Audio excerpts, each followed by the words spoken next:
never seen the destruction that this storm did to our state. Never. No one has. And this is just a small portion of what I think we should be doing for the citizens of our state. And I will continue to try to work to do something to help those that still have not received any help in this storm.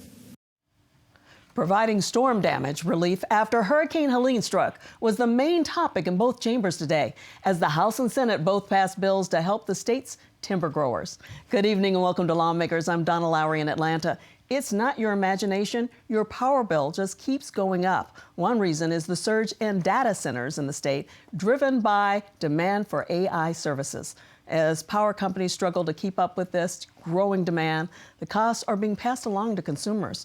On today's show, we'll discuss legislation looking to help you take control of what you spend on electricity, and a bill to bring back a council to represent consumers on the Public Service Commission. Also, a bipartisan effort to try to keep people with intellectual disabilities from getting sentenced to death. But first, let's get the latest on from the Capitol from our Capitol correspondent, Sarah Callis.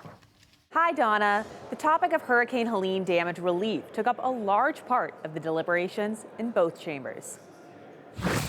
The day started in the Senate with Democrats rebuffing the Trump administration for federal cuts directly impacting Georgia. First up, large cuts of personnel at the CDC. People laid off include experts in infectious diseases, emergency response, and public health researchers, many of whom have spent years building up their expertise to keep Americans safe. And let's be clear that losing all of that expertise will, in fact, end up costing taxpayers more money. More cuts, but this time to the FEMA Hurricane Recovery Funds. Instead of providing Georgia with the expected 90% federal funding match, the Trump administration has slashed that number to just 75%, forcing our state to shoulder an extra financial burden we should not have to bear. 3 bills made their way through the Senate today, one addressing the storm damage directly. The Timberlands Recovery, Exemption, and Earning Stability, or TREES Act, was created to help timber growers throughout the state recover from the massive damage caused by Hurricane Helene. SB 52 would allow tax relief levied on the harvest or sales of timber growers in hurricane-damaged areas. Because the logs are not worth anything, this adds some relief to go to the mill and keeps the government out of the cut. They're not having to pay taxes on, they've already lost 90% of the value of their timber. They're not having to pay another tax on top of that after they've already lost 90%, as well as it helps the counties, the rural counties like mine that depend on the timber tax to help fund local school boards and counties. The bill passed unanimously. SB 58 will make it safer and speedier for patients to receive vital transplant organs. Many of you may have seen on the roads that there are organ vehicles that look very similar to either a fire response or an ambulance. They have red lights and sirens on them, the very same that we do on other emergency vehicles. I was proud to work with our Colonel of the State Patrol and our Commissioner of Public Safety, Billy Hitchens, to come up with a protocol that matches everything else in Georgia law to make sure that these vehicles have the same exact rules, follow the same permitting process, and have the same trained and qualified personnel at the times they need to run full emergency. And finally, Senate Bill 81 would protect consumer data with regards to auto sales in the state. The data protection piece is the most important part of this bill. Just some of the highlights there: it prevents unauthorized access, sharing, or selling of dealership data from their dealer management systems, prohibits third parties from limiting dealerships' ability to protect, store, or use its data, permit dealers to continuously monitor or audit data access from or written to their data systems without interference. Both of those bills also passed. In the House, a visit from a familiar face and former member. U.S. Representative Sanford Bishop visited the chamber to send his well wishes to representatives. It's very nostalgic to come back where I got my beginning, where I understood the fundamentals of the legislative process and politics.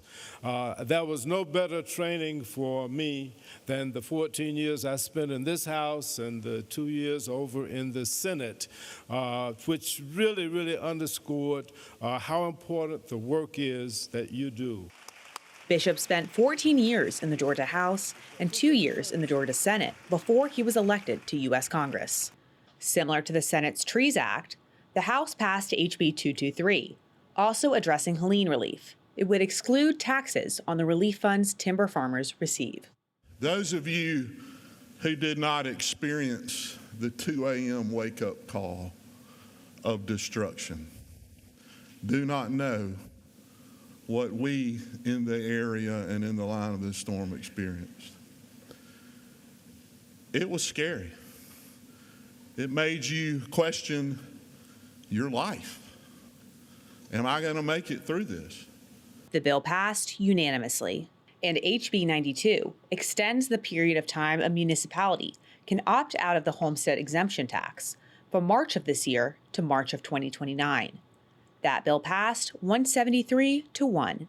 Tomorrow is Mental Health Parity Day at the Capitol, where mental health advocates will meet with lawmakers. That's my Capitol report. Donna, back to you. Thanks, Sarah. Georgia is the only state that allows for the execution of people with intellectual disabilities, even though in 2002, the U.S. Supreme Court in a matter versus the state of Virginia ruled that it violated the 8th Amendment of the Constitution to execute a person with a low IQ. The court ruled it cruel and unusual punishment. Now we're going to talk about a bill to keep people with intellectual disabilities from getting the death penalty. This has bipartisan support, led by Republican Representative Bill Werkheiser of Glenville. He's chairman of Labor and Industry. Also here is Democratic Representative Karen Lupton of Chamblee, and her committees include Education and Human Relations and Aging. Well, welcome to lawmakers, to both of you. Chairman Werkheiser, let's start with you. You have the bill that would try to keep defendants with intellectual disabilities from getting the death penalty. Give us a little bit of background from your perspective on all of this. Yeah, and your lead-in was exactly right. We're the only state that does this.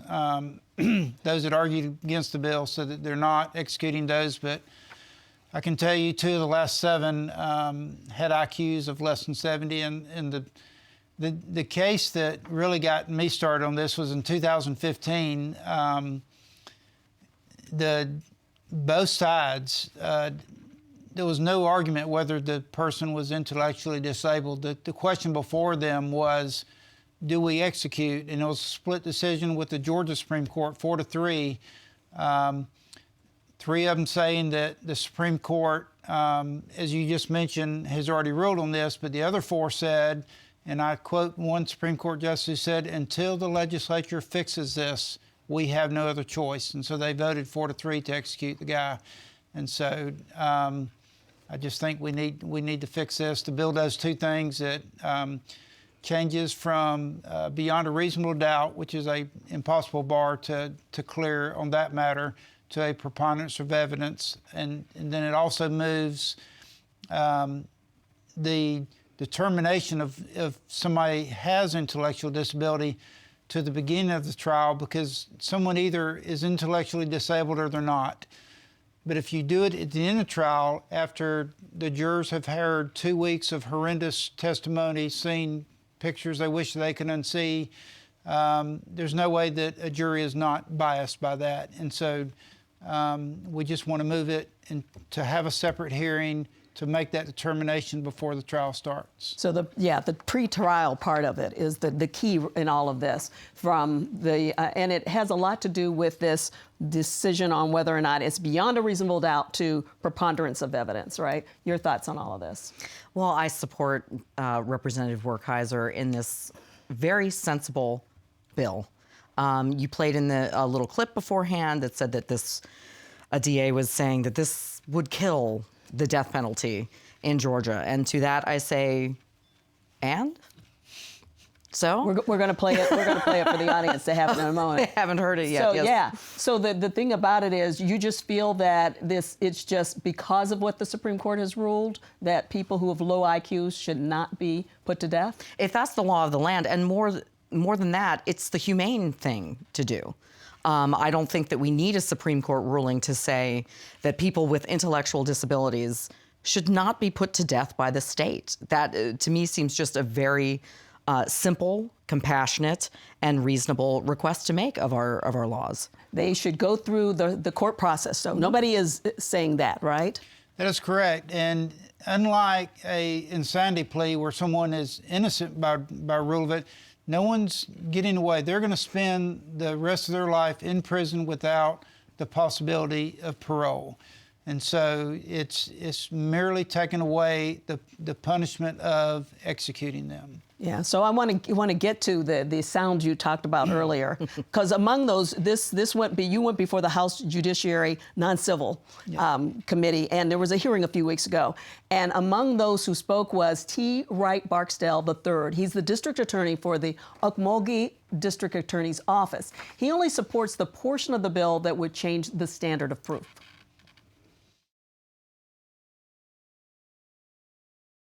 And in 1999, there were 128 people on death row. Currently, there are 34 people on death row. Since 2011, there have been 5 death sentences rendered in the state. I want to be clear, nobody with intellectual disabilities has been put to death in the state of Georgia. Nobody. The bill as it is currently drafted, after having meaningful and fruitful conversation with Mr. Werkheiser, the district attorneys are willing to agree to have the standard of proof changed. We recognize that there are a number of states that have a different standard than what we currently have. However, understand this, the procedural changes to this bill would all but kill the death penalty in the state. Okay, pretty strong words. Procedural changes would all but kill the death penalty in the state. Mm-hmm. So your response? My response is, and so? I mean, I'm a Democrat, so I'm going to be generally anti-death penalty to begin with. I believe it's not a deterrent. It's very, very costly in terms of our legal system, because someone gets sentenced to death, that's not the end of it. There's appeals process, and by our rights, we have that process. But that's not the end of the story. These things are often dragged out for many, many years.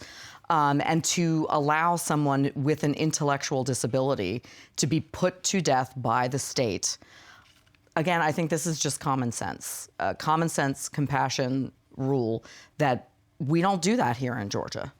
I think Barksdale talked about 2 corrections officers who were killed who killed somebody, who were killed by someone who was determined to have intellectual disabilities years ago. And you were going to say something? Well, in that case, his arguing against the bill, he was using that as an example of someone who was not intellectually disabled, but they were claiming it to not get the death penalty. Has nothing to do with this bill for a couple of reasons. That guy was trying to use that defense, and the process worked. It was proven he did not have intellectual disabled. But we have put to death, as proven by the case I just said, and then later last year on March 30th of last year, we executed a guy that had a 68, 69 IQ, which in any state is considered intellectually disabled. And so we have, and I'm just trying to fix that. But isn't that the fear that people will use that as an excuse?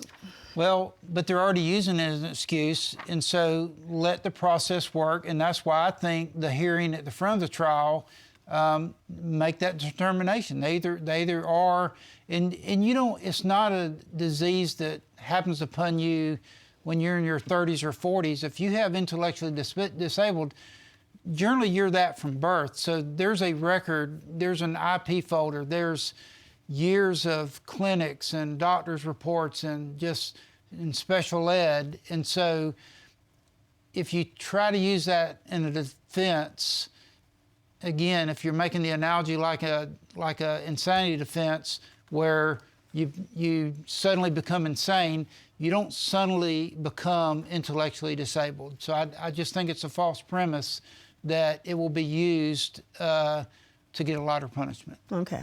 We're going to keep following this, but I want to get to something else really quick because Representative Lupton, you also have the sponsor of legislation that would make sure that no one disposes of unreported rape kits. And when you brought this to me, I said, how does that happen? How are there unreported rape kits? That's a great question, and it's something that I've been able to try to educate folks about. I'm a 27-year sexual assault survivor, so these sort of issues are very near and dear to my heart. When a rape kit is taken after someone has been assaulted, the victim has a choice whether to involve law enforcement in this process or not. Now, there are a lot of I call them very human reasons that people decide not to do that. Most people are sexually assaulted by someone that they know, someone that they're in relationship with already. This could be someone that you work with. This could be somebody in your family. This could be a neighbor. So our human entanglements can sometimes make it a little difficult to just run to the police. In today's atmosphere, maybe this person doesn't have papers and says, I'm not going to let the police come near me, even though this bad thing has happened. I call these unreported kits, unrealized evidence, potential evidence. When someone has some space and some healing, perhaps in 5 years, they can reclaim that kit. We have a wonderful system, thanks to our laws that are already in place, to track our rape kits that are taken. This is potential evidence for future cases. In 5 years, somebody says, oh, I just heard that he did this again to somebody. Or there's a case brought forward, oh, I still have my evidence. Right now, the law says that if you do not involve law enforcement immediately, you can keep that kit for 12 months and get rid of it afterwards. And that's what's been happening. Yes, that's what's been happening, is that evidence, once you lose that evidence, you can't get it back. So if you don't do anything with it, it doesn't stay with the state. It doesn't stay with the state. Now, sexual assault centers, I could talk about this all day. Some people are holding on to it longer than the 12 months because they have better relationships with the victims. But not every police precinct has room to store untested kits. So they're more likely to get rid of them. So your bill you haven't actually introduced it yet. You're in the process. How long would you like to have them? Just indefinitely? We'd like to make it the same as reported kits, which is 30 years. 30 years. 30 okay. years. So that's kind of the difference. standard. Do you have any idea how many kits we're talking about? Right now, we're talking about not even 275 kits. All right. For 1 year. Okay, we'll keep up with your bill once you introduce it, and we'll keep up with the other bill that you guys are talking about. I appreciate you coming on the show and talking. Thank you so much for having us. Appreciate it. As always. Well, coming up, find out why your power bill keeps taking more of your money. We'll hear from a senator who's trying to change that and give consumers representation before the State Public Service Commission. We're watching Lawmakers on GPB. Georgia Farm Bureau, a grassroots organization dedicated to preserving Georgia agriculture. Farm Bureau advocates for all Georgia farmers at the state capitol during the session and year-round. Georgia Farm Bureau, the voice of Georgia farmers. It's good to have everyone back together. Good news indeed. Put your feet up a minute. It's beautiful. How does that sound to you, man? It's what I love doing. Cup of tea. I was thinking more a double whiskey. Hurry up! Freshly baked biscuits, always. Well, this is all proving rather cozy, isn't it?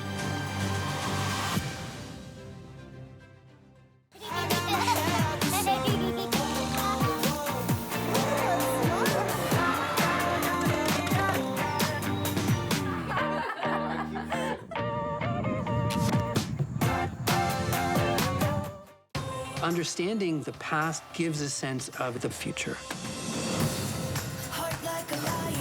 This is the first time that anyone has seen this in 2,000 years.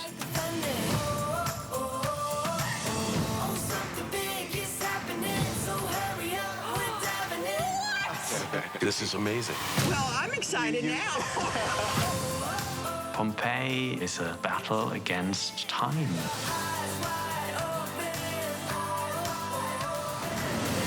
You think I'm joking, but look at this. It did really happen. Don't let anybody tell you who you are. History teaches us to honor the past.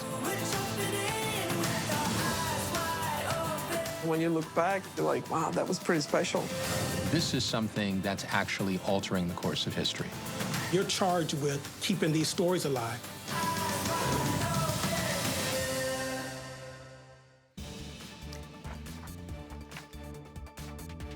Welcome back to Lawmakers. I'm Donna Lowry. We're going to focus on the reason why your power bill has been skyrocketing in recent years. Joining us is Republican Senator Chuck Hufstetler of Rome. He chairs the Senate Finance Committee. Welcome to Lawmakers. We're going to dig right into this. Georgia is one of the top data center markets in the nation. And so let's start by telling people what data centers are and how they're affecting your phone bill. I'm sorry, your electricity bill. I'm sorry, your electric. When you think of data, on your phone, but. Well, it's great to be on here again. Yeah. Donna. And data centers are good. I support them. I went to Nevada 6 years ago and helped bring one here. But they do use, they pay a lot of property taxes. They don't hire a lot of people, but there's benefits to them. But they do use a lot of water and a lot of power. And so we've had consumers, and I got to back up and say how we got to where we are here. We've had 6 rate increases in less than 2 years. A lot of that is because of Plant Vogel, which they paid for 14 years a surcharge, we all did, prepaid it, though it didn't pay any of the capital. It was just the interest, the taxes on Georgia Power profit and their profit. Now, the capital is being paid for, so they're paying for it for 60 years now. It's kind of like having a mortgage that's been put on there for 60 years to pay for it, to pay it back. What we've ended up with is we're in the top 5 consumer bills in the country. Sometimes people will try to say, well, kilowatts and this, and we don't pay in kilowatts, we pay in dollars. It's all the surcharges and everything. So we're in the top 5 in the country. And we've got these data centers that the Public Service Commission has said they're going to be about 80% of the demand. And the consumers just can't take anymore. We need to make sure that whatever the cost is there, that they pay for. Now, they've told me they want to pay their power, and the PSC even came out, and I think Chairman Shaw was really trying to work on this as well. Some of this he inherited, but they came out with a ruling, but it was just sort of a may and at your discretion of Georgia Power. This bill makes it really clear if you cost for the construction, the transmission, the distribution, anything, then you pay the bill. So let's break this down. So these data centers, like Meta has one, Google, they all have these centers. And with AI, that's also part of it. In order to produce the AI, everything, they have these big data centers that take up a lot of land, but they don't hire a lot of people. And you get property taxes from them. And then they pass that cost on to Georgia Power, who's passing it on to consumers, right? Well, it has been the case for a lot of years. The consumers have been paying for all the construction, I think unfairly targeted for all of that. And so this would simply say, you make the cost for any new construction, any new distribution, substations, anything like that, it's your bill. It puts it back on these data centers to take care of that instead of the Georgia Power or the power companies, because they're EMCs too, putting it on the consumer. So you spoke before the Senate Regulated Industries Committee, but so did an attorney with the Southern Environmental Law Center. His name is Bob Schirrier, and he talked about the impact of data centers. So what we're talking about is a huge new demand on our energy and our electric grid. Some of the projections going forward expect that we might get close to doubling the amount of power that we need in this state in the next couple years. Doubling the amount of power. So if things continue the way they are, we're going to just keep seeing our bills go up for our power. Is that what the fear is? The fear is, and I do think the PSC is finally starting to address that. But I feel like we need something ironclad codified into law that makes sure we do. The Plant Vogels brought 7.5% power increase for Georgia Power. As I said, a huge, actually 40% increase in the cost of the mortgage, but a 7.5% power increase. But they've told us 2 data centers will take up all that power. Everything. So everything that's been planned up to this point would already be eaten up. And why are the consumers continue to pay this? And that's the issue. It's just a fairness issue. Okay. Again, I'm not against data centers. I think that they've got a place, and I think we need to have them in the state, but I do want them to pay their way, and they seem to be saying, yeah, we want to pay our way. Okay, so that's SB 34, but I want to talk about another bill that's similar to this. This legislation also has bipartisan support in it, both of your bills. This one is SB 94, and that would create a utility council to represent consumers before the Public Service Commission. And I spoke earlier to Democratic Representative Mary Frances Williams of Marietta about the bill. When I go out into my district and talk to people, I always say, what are you worried about? What are your main concerns? What are your issues? And I have had so many people talk to me about the cost, the day-to-day cost of living. And many of them have brought up their utility bills. They feel like they've been going up and up and up, and that all these rate increases are being approved, and that they just don't know. They feel like a lot of people are on fixed incomes, and it just feels like it's out of control, and people are just really worried about being able to pay their utility bills. And they don't feel that they have a voice, but you feel that this bill may be an answer to a voice. So we're talking about SB 94. This bill is huge. So it would create a Consumer Utility Council in statute with legal authority to represent ratepayers and consumers at the PSC. There was a bill last session. Chuck Hufstetler, Senator Hufstetler was the author of that as well. I believe it passed the Senate almost unanimously, but it got stopped in House Ag and Consumer Affairs. And to me, it just was kind of a no-brainer that we would, that we should have a Consumer Utility Council. So I looked into it since then and actually talked to Senator Hufstetler about his plans, and learned that we used to have a Consumer Utility Council until 2008 during the recession, when Sonny Perdue cut it during all that budget cutting. We're one of only 4 states that doesn't have a Consumer Utility Council, which to me is significant. And it would be in the Department of Law, and they would have the authority to research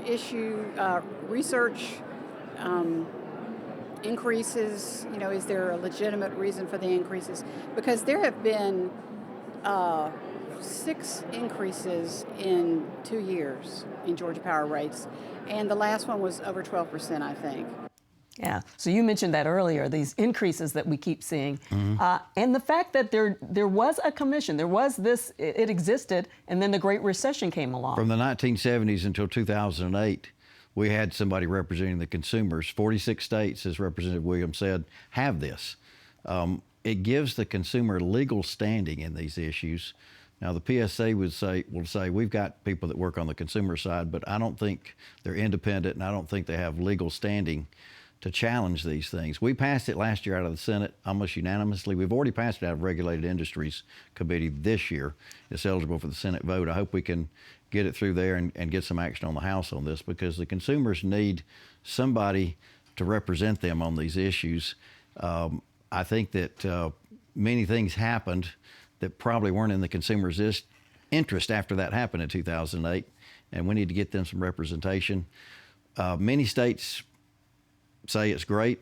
I think we need to join the 46 who think that it's worthwhile.